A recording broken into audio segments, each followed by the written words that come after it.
We have to always change our management strategies a bit around that. Sometimes we can make a full box split in May where you take 3 frames of brood and put it in like 10 frame equipment with a mated queen. And if you have those made before the 1st of June, oftentimes those will produce you a pretty good honey crop. So we'll do it either in the styrofoam nuke or in full equipment. And we do that. And then usually about June 1st, we switch from mated queens to all queen cells. So that's when we start doing our grafting. And then we'll fill up these styrofoam nukes. We try to do it right at the beginning of June if we can.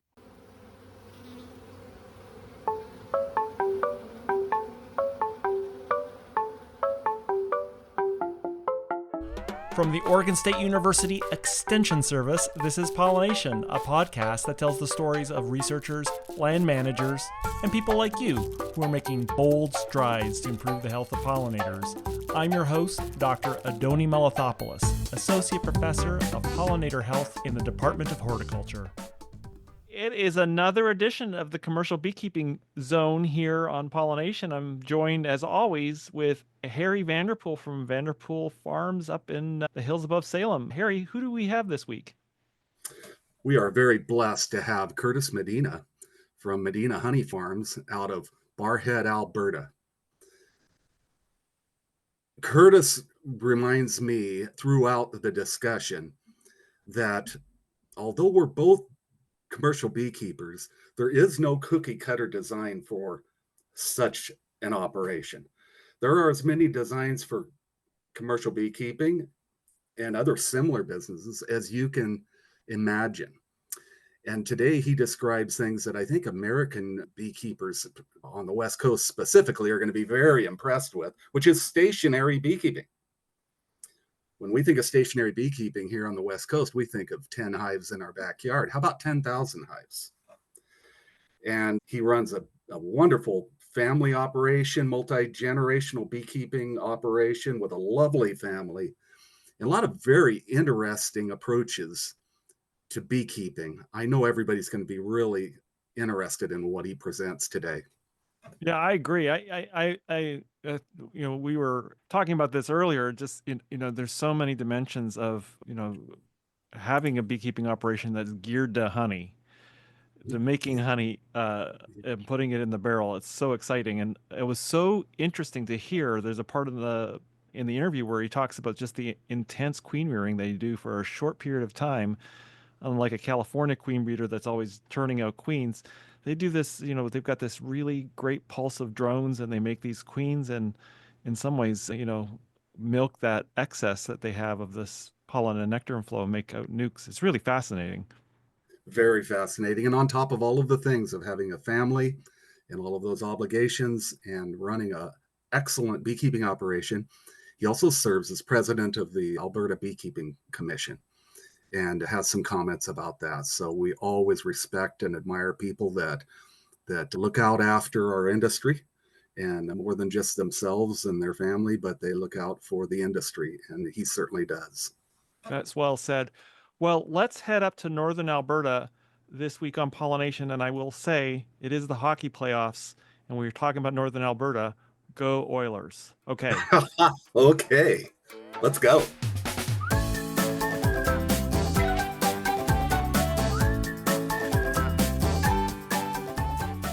All right, roll them. Curtis Miedema, it is so wonderful to have you today on our podcast, PolliNation. And 1,200 miles north of the U.S. border, things are starting to wake up there, I understand. We're very curious to hear about beekeeping in Barhead, Alberta, and your operation. It sounds like an awesome family operation that we always like to see. So ready to hear some tips about how your year goes. Sure. Yeah. Well, thanks for having me on here. It's always interesting just how close we are to each other and how we're in totally different worlds. People, they assume that Canada's just all ice and Eskimos, which we are some of the time, but now things are kind of thawing out, and we're geared up to start our spring work. So here, kind of beginning April, we've gone through all our hives and give them a pollen patty, and now we're hoping soon to start unwrapping and really work in the hives and get rolling. So, Unwrapping? What is that? oh yeah, that's right. Yeah, so we do this foreign thing where we wrap up all our beehives in insulated tarps and get them ready for the winter. We usually do that in October. So our bees for about half the year are covered in an insulated tarp. So we have a big heavy insulated thing, and we give them a vent out the top. The style of my wraps, we have a piece of pipe that comes out for them to ventilate, but also to fly out of. And our bees are mainly dormant, I would say, from about mid-October till about mid-March. There's little to no flight, and sometimes they'll be completely covered in the snow. So these are double deeps? Yeah. So the majority of our operation we run in double deeps, and if they're in singles, often we'll make them into doubles before the winter. And because we need to store just an immense amount of feed into them too. So we open barrel feed, which sounds like a horrible idea, I know, like in places where they're full of bees, but every site we have 40 or 48 hives, and we'll put 5 or 6 drums of sugar in the fall. So that's part of it. And then we also have an overwintering building where we keep a few kind of oftentimes like some later splits or some singles that will winter inside our building. So for 6 months insulated, do you have a gut feeling on the weight on those before wrapping up, or just as heavy as you can get, probably? Yeah. So if you can't lift them, they're about right, is how we gauge it. So, as unscientific as that is, but usually when we go around and before we start wrapping, we'll kind of gauge them that way, as we'll give them a lift, and those 2 double deeps, you shouldn't be able to budge them off the ground. And we do kind of we'll start as early as late August with feeding and feed throughout September, but we do try to stagger it out a little bit because that queen is slowing down. And as she gets less and less brood in the hive, they can fill more of that comb up with feed. So they're really, really heavy, and it's always amazing. You think, oh, these will be good, but they consume a lot over that long of a winter. Yeah. And so what is the ETA then annually on wrapping? So typically in my operation, I shoot to be done by all my wraps off and dead hives cleaned up by the 1st of May. So that's kind of the goal we go by. And some years it's a little earlier, some years a little later, depending on weather. But that's usually mid-April. Our overnight lows are finally, staying above freezing, and we can access all our locations too, is another part of it. Yeah, nice. There must be willows starting to come into the colonies already, or is it a little bit ways off? So I think it's about 3 days ago now I seen the first pollen. And so I would say typically it's within the first 3 weeks of April. On an early year, it can be right at the beginning, a later year towards the end. But yeah, usually we get a really nice pollen flow in April. And I say once we get the pollen, that's usually when my hives stop dying from winter loss. And whatever's alive when it gets to the pollen flow seems to take off. What would be the floral sources shortly after the willow then? So from willow, we also have poplar and then maple trees as well. We have, kind of a different variety. But so we'll kind of run those right up until we get dandelion, which is usually, I would say, mid to late May. Typically, we get a dandelion flow. And by that time, we're usually getting really nice weather. And May's a big growth month for us, so that, the hives will double in size and things are really taking off. So that's typically when, if you can hit it right and do a lot of your splitting through the dandelion, it seems like that's kind of what we want to align with. What do you do about when you're making your splits this early about queens? Do you overwinter queens in banks or nukes, or how do you approach that? So I would say typically we're banking all on imported queens right up until June. So, there's different beekeepers that have all different management styles and ideas, like I'm sure anywhere else. But, I would say majority of spring management, we all rely on, mostly American imported queens. Interesting. It sounds to me from everything you said, you're about a month. You're 1,200 miles north of the U.S. border, and we're down here. We're about 500 miles south. Sounds like you're about a month behind us is all. Of all the maples, the dandelions, everything kind of lines up about a month off. Is that right, Adoni? Yeah, that's right. Yeah, about a month. Interesting. Just before we go on, what happens in your operation after this point? And I think we're really interested to hear how you are able to get your numbers back up and also make increases if you're planning to grow. What has been, we've got down here in the US, it's been a terrible year for colony losses that extend all the way back to last summer. How has it been in Alberta this year? What are people seeing as they unwrap? It's a real mixed bag. I'm talking to some beekeepers that are, happy. It's been the best bees they've had in 5 years. And then, it seems like we all take our turn of taking a higher loss year. And some beekeepers, the guys that did really good last year and they're bragging about their good honey crop, they're kind of taking their turn on their higher losses. It seems to kind of coincide. And we go through this, this nasty cycle that we haven't completely figured out how to break, where you have good bees, you have good mites, they're hard to kill. And then, we have even a longer time that we're hands off of our bees. So it seems like that stress of winter is when all your problems kind of show what you had. And so, yeah, I would say it's mixed. I don't think there's a real clear one story across the board here. Okay, thanks for that. And that is a story that we also hear here in the U.S. is, you have a great year and then the next year you take your beating, and it is so hard to kind of recover from these losses, even after a good year and having some revenue come in. Yeah, it hurts your pride the most, right? Because you're feeling one year and then you're feeling really crummy and then you're feeling good. And then, yeah, so we'd love to figure out a way that we could, level that out a little bit. And it does seem like, going right into the spring management story, seems like our bees need to be worked and they need to be split.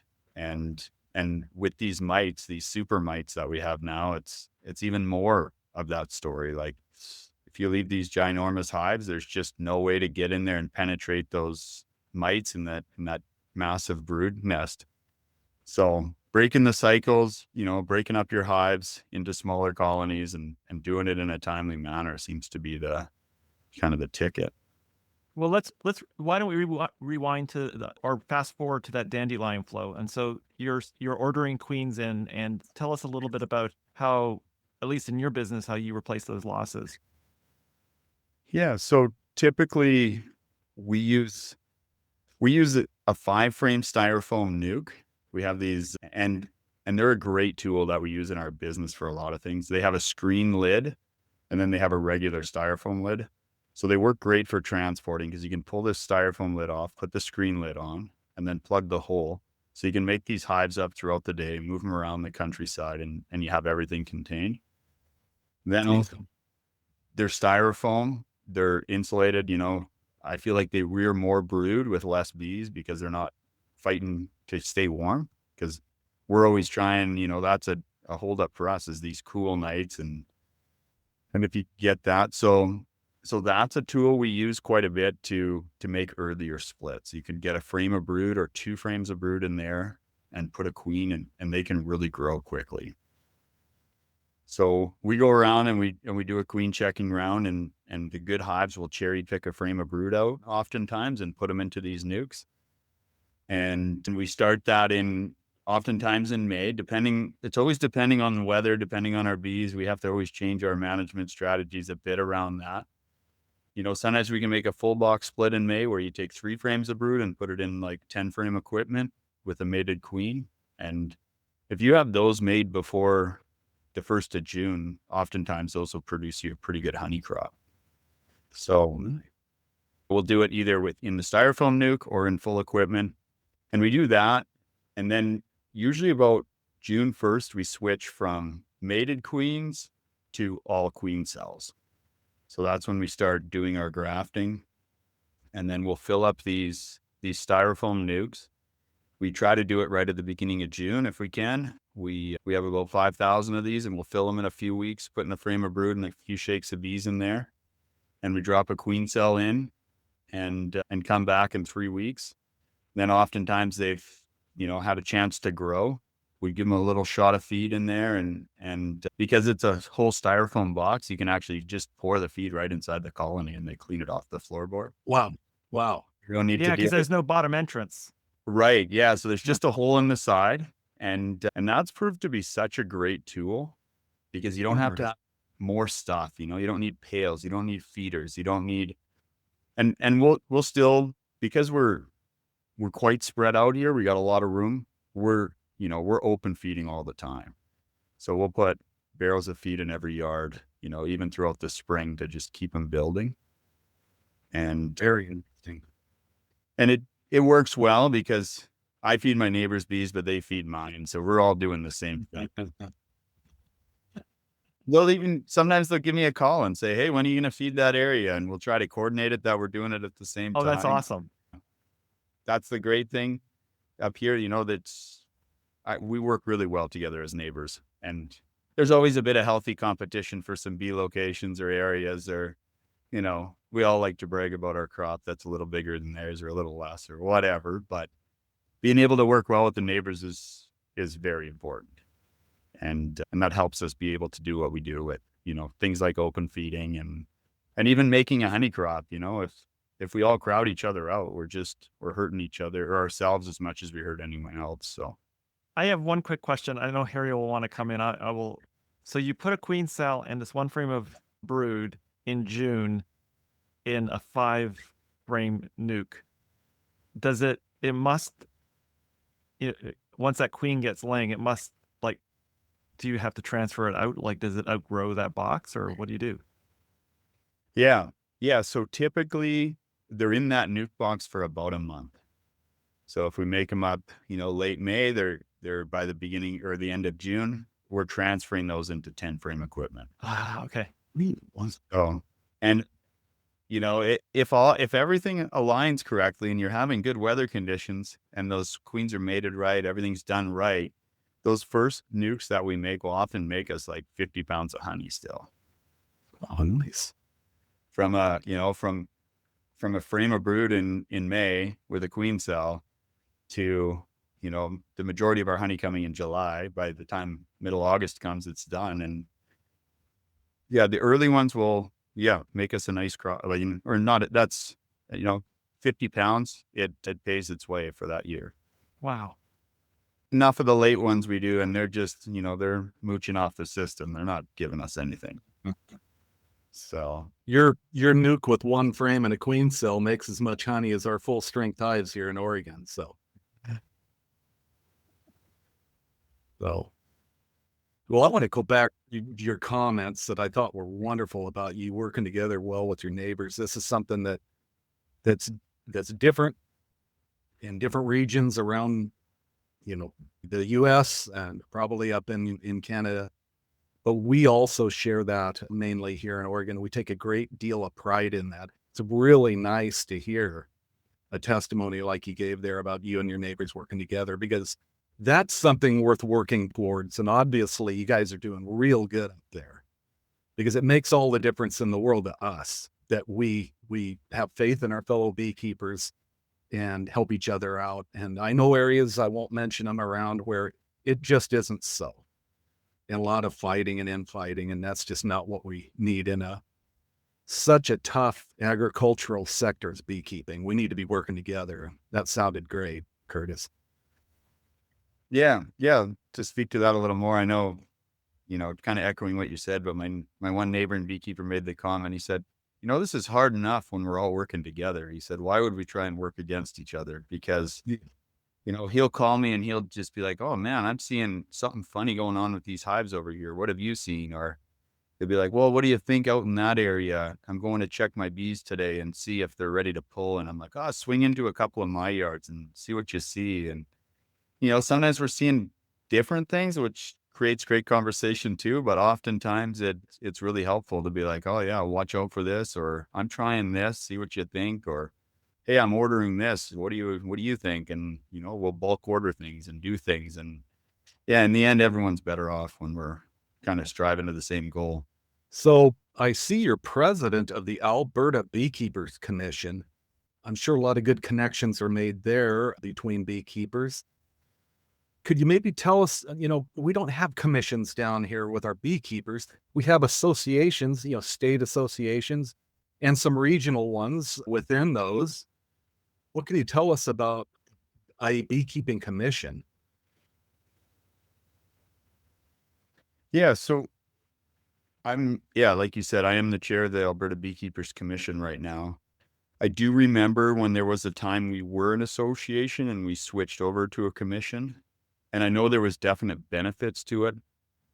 I'm not well versed enough to speak to all of them, but I can tell you a bit about what we do. We represent all the beekeepers in Alberta, and we're funded through a per hive basis. So every hive that's registered in Alberta, we can invoice a certain amount to every producer for the hives they have.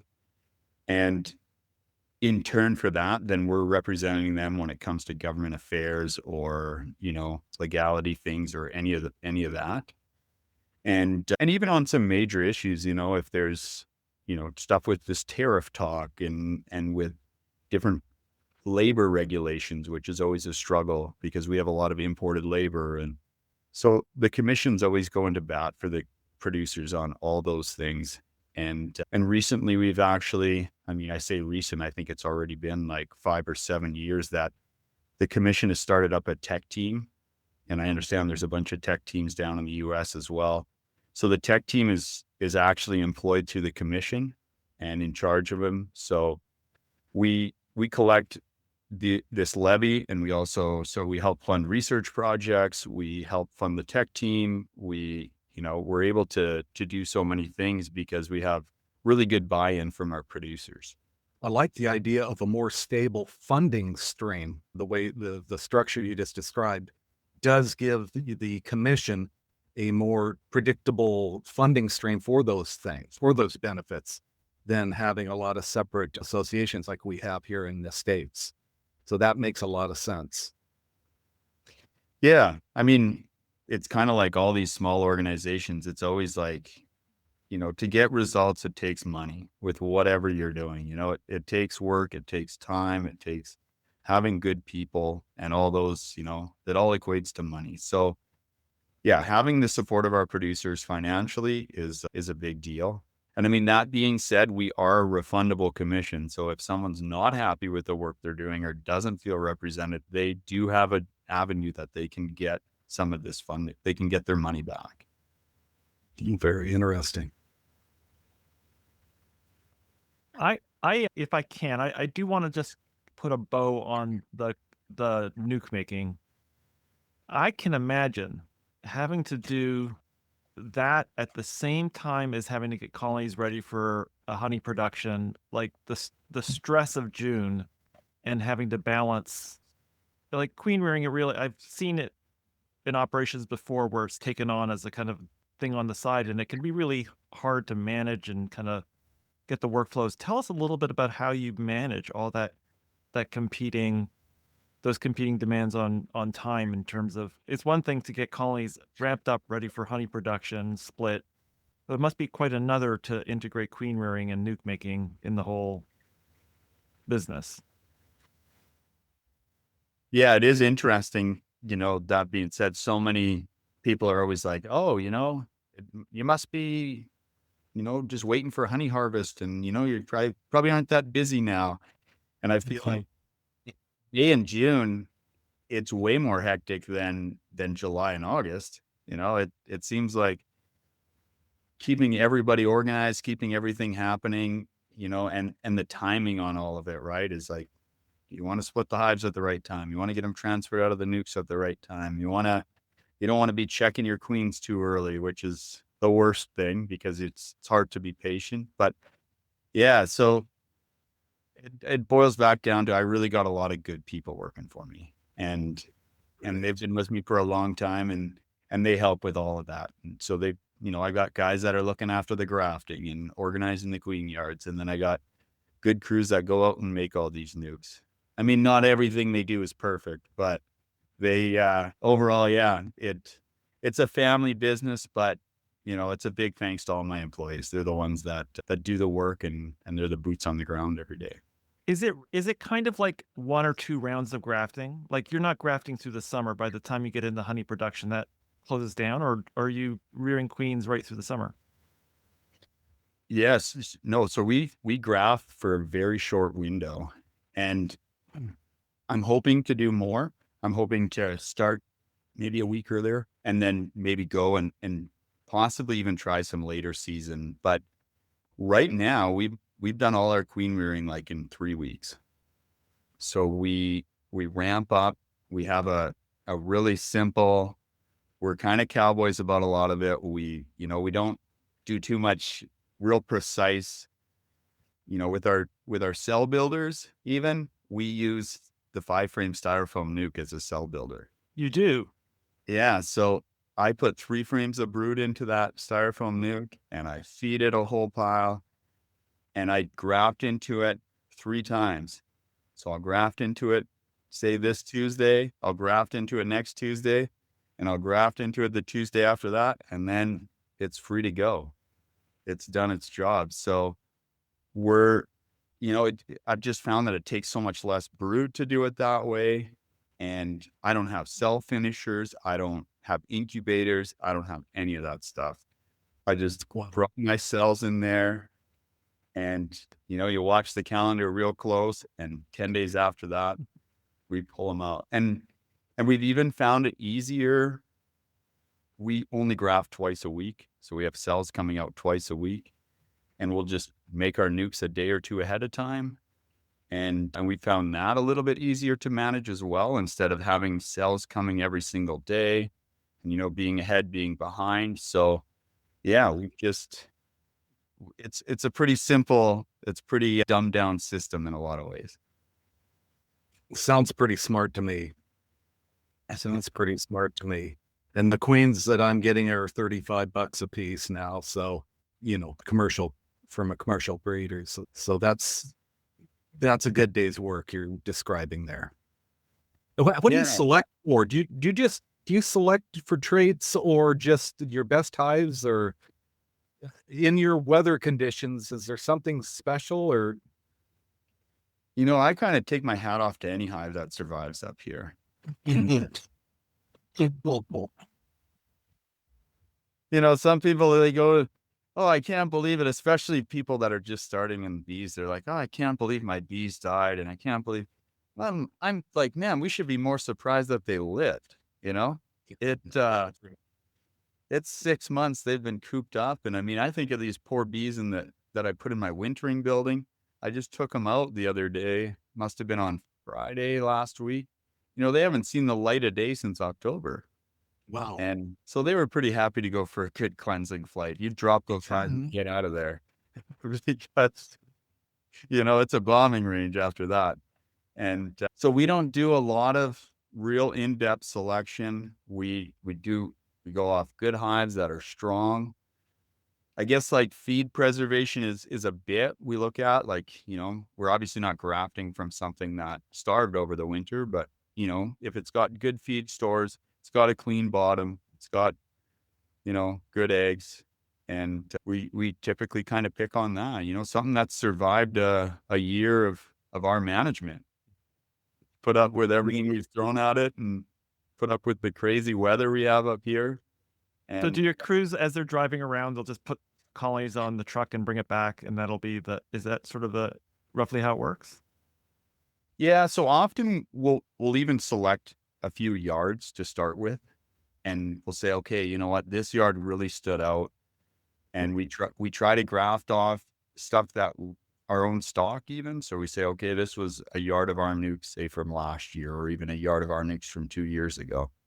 So instead of loading those hives up and breeding them to a breeder yard, we just bring our cell builders there because they're just a few 5-frame nukes. Nice. Wow. And then I had this guy working for me, and we were working a hive yesterday, or working a yard of these bees we took out of the building, and I came across just a real standout hive. So I pulled it off the pallet and set it beside, and he said, "Oh, what's the deal?" I said, "Oh, that's our real scientific way of marking our breeder queens, you know? Set off the pallet." And I said, "If you come back next time and you don't think it's good, just put it back on the pallet." Yeah, we do what works. It's sometimes a little bit simple, but yeah, like I said, it works. How many of these nukes Well- do you make a year with cells? Like last year, I had a higher loss. I actually made, I have just short of 5,000 of them. We made them all up early in May with one frame of brood and a mated queen. Then we transferred them all into equipment, and then I made them all again with a cell. So we made like close to 10,000 of them last year. Wow. And so, yeah, and then we'll transfer them into, like I said, into 10 frame equipment. We haven't found a way to get them to winter in those small colonies yet. We keep talking about trying different things, and I might try to put some in my building and, apply some fondant, or we have done it, years ago. My dad used to bring them, across the Rockies and put them in British Columbia and winter them there and go back and forth. But yeah, so, but none of those Yeah. things have really stuck that we keep doing it. I remember this whole styrofoam nuke came from Dave Taggart, and I remember Gilbert Wolf and Dave used to truck them down to the Lower Mainland. Yeah. Yeah. And The so old days. my dad kind of copied that system. So he was able to purchase these nukes, and we were doing the same thing where you'd grate your queens and you'd add bees to them and bring them to the Fraser Valley. And a little bit of a funny story with that. So we would put them on like in 8 packs on a pallet. They worked perfect. You'd have 44 by 44 inch pallets, and then we'd put 2 railroad ties or like 4x4 blocks on top to keep the lids on. And the great thing about it is if it floods, the whole unit floats. I still can remember, and Lene brought it up hearing these old stories too, but I remember being a kid in a rowboat going down the stream after these nukes, and we'd load them on. But once you'd break that 8-pack and you'd take a couple off, they'd all start flipping over and tipping into the water. So it'd be a mad scramble. And then you'd come paddling back with your boat with these styrofoam nukes on there. Wow. So they also float, which is another pro. Well, Curtis is in a very, very enviable position, at least for me, is he works stationary hives as much as possible and doesn't move bees around for pollination. Down here where we are, our income is predominantly, 12 to 17% honey, and the rest is commercial pollination. And I look at his operation and his techniques, and I've been changing my design. So I'm really got my ears open today. How wonderful it is to have good, healthy bees in stationary locations like you do, presumably staged for a honey flow that begins, when does it really begin up there? So I tell most people, we make probably 80% of our honey in the month of July. And it typically, it kind of follows the canola bloom. The canola is the big producer for us. Alfalfa, clover, wildflowers, everything else will produce, but consistently, canola is our big one. So yeah, we make usually about the 5th to 10th of July, we're in full bloom canola, and it usually kind of peters out the beginning of August. So it's that big month to make it all happen. Oh yeah. Yeah. So there again, we're a month ahead of you. So ours is June, and it's blackberries down here. Blackberries a big deal. There's other things, but very interesting. Yeah. So I know I've spoke with beekeepers in that go to California and do all the moving around and all this stuff. And I've had to tell them, like, sometimes I actually have to pick up my hives and put new pallets on them because the old ones have kind of rotted into the ground. Nice. Yeah. Nice. So there's beekeepers, that I neighbor with that have 4,000 hives, and they don't even have a Hummer bee. And, Cool. so it's totally different. I mean, I feel very fortunate that we don't have to chase pollination. I mean, there's days where I'm pretty envious of the steady income and that to look forward to, right? Just for planning and doing things. The downside of just being a honey producer is the volatility in the honey market and, just the lack of constant demand. Those kind of things can be challenging that you kind of have to work around, but being home every night is also pretty nice. So kind of finding the happy medium between it all, it's a good life, and I'm thankful for that. A lovely family, and that staying home at night, that's huge. Family comes first, and I just congratulate you for having that design. I think it's wonderful.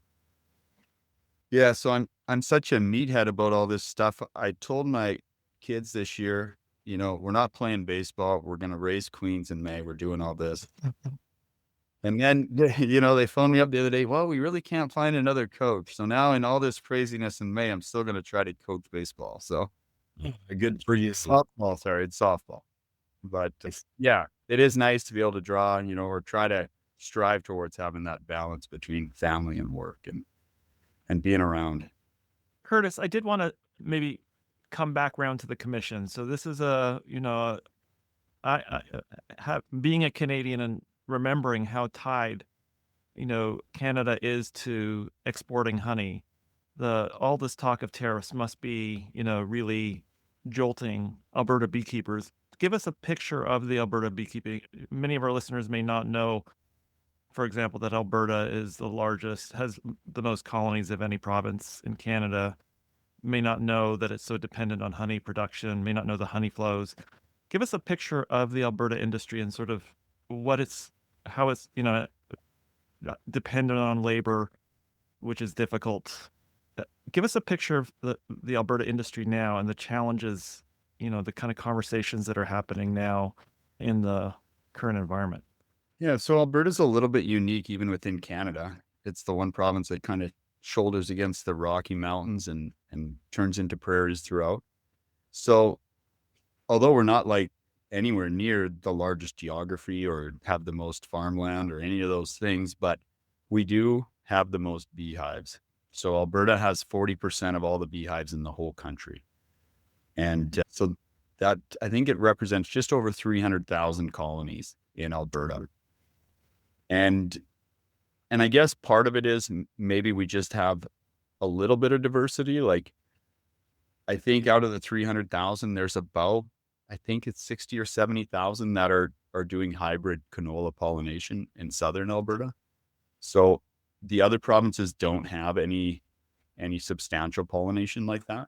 So a lot of producers that have grown big and, having that stability, even within our operation, in the big growth years, when I was younger with my parents, they did also do canola pollination. So, that's kind of what got us, into the commercial size. But yeah, still the majority of the bees are strictly honey producers, and the majority of the producers are still making a living on honey production. So that is, I guess, quite unique versus the United States. But, within the prairies in Canada, like, so Saskatchewan is our neighbor, and then Manitoba over, they have even more reliance on the honey, and because they don't have the canola pollination. So I think that's part of the uniqueness that did make Alberta grow into having that many hives. And also there's too many Dutchmen here. They all like having lots of beehives. Oh, yes, indeed. Those Dutch people. I hear you.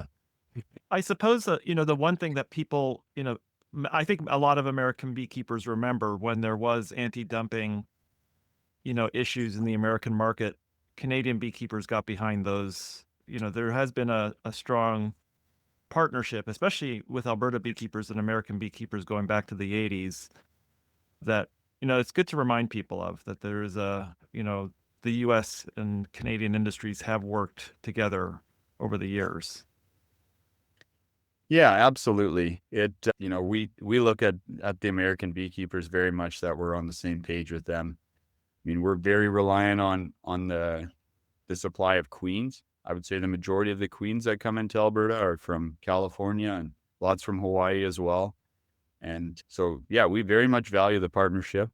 It used to be the package bee industry was really large, right? So many of the, when there was the founding years up here, so many of the people were just replacing their stock every year from California.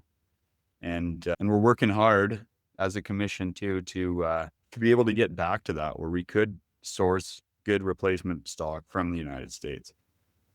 Because I think we could do even more, and we could produce even more honey if we had the availability of good stock. Mm-hmm. So, and we appreciate the Americans as, one of our largest honey buyers as well. The United States is right neck and neck with Japan, depending on the year, but there's a lot of our honey that goes to the US. So for us, it's in our best interest to keep that relationship strong. And yeah, for me, we see some of the Americans coming to our conventions, and I've attended some of those, and it's always, you sit down and you realize we actually got a lot more in common than we do different. So it's good to have that close working relationship. And then you even see, like, we have people working for us like Adoni, and the Americans take him, I don't know if too many people know that, but yeah, Adoni used to be employed up here in Alberta. We swiftly closed the border to anybody with the name of Melithopoulos after we got him down on this side. So, Harry, do you have anything that's sort of burning that's you'd like to ask? well, just to ask about the crop size and the size of your operation, I assume when the honey extraction season starts, especially where there's canola here and there in your operation, that you must be just at a dead sprint getting that honey out of the comb and into the barrels. Yeah. So, I mean, we are in a good area for honey production. And I mean, the stories are endless. They used to be way bigger crops, but I don't know how much of that to believe. But, there's back in the day with red clover and different things, guys were saying we'd have 300-pound honey crops. But I would say now we're more about 150-pound honey crop is about average up here. The last few years have been a bit tougher. We've had, droughts, and we've had fires with smoke and, all different conditions that every area deals with. But yeah, we're pretty thankful up here. We have long days. We got, endless fields, like you said, in which areas are canola. Canola is everywhere here. So we don't even have to look around for it. It's kind of in everyone's crop rotation. So if it's not here, it's across the street. And I would say majority of our hives are all within flying distance. And yeah, we got a short window. So we really put boots on the ground and get out there for that first, that month of July and August. It's go time. I think what Harry is talking about is granulation. So we have crops like radish, other brassica crops, and they're notorious for granulating hard and fast. That's what you mean, Harry, right? Oh my goodness, that canola, I think it'll granulate in the bee before it even gets to the comb. I stole that joke, by the way. Yeah, well, we have it. The worst thing you can do is give your guys a long weekend, especially it seems like later on in the season. You just watch. I got all clear pipes in my extracting room, and then you'll just watch this honey and it'll just turn rock hard. So it's definitely a challenge for us. It seems like later on in the season when we're dealing with cooler temperatures, and the crystallization's worse. But yeah, it's a challenge. And when you're kind of hanging on and you leave your boxes on for that extra 5 or 10 pounds you think you're going to get, then you bring it home and then you spin them and then you don't get 5 or 10 pounds. You got to leave that in the box.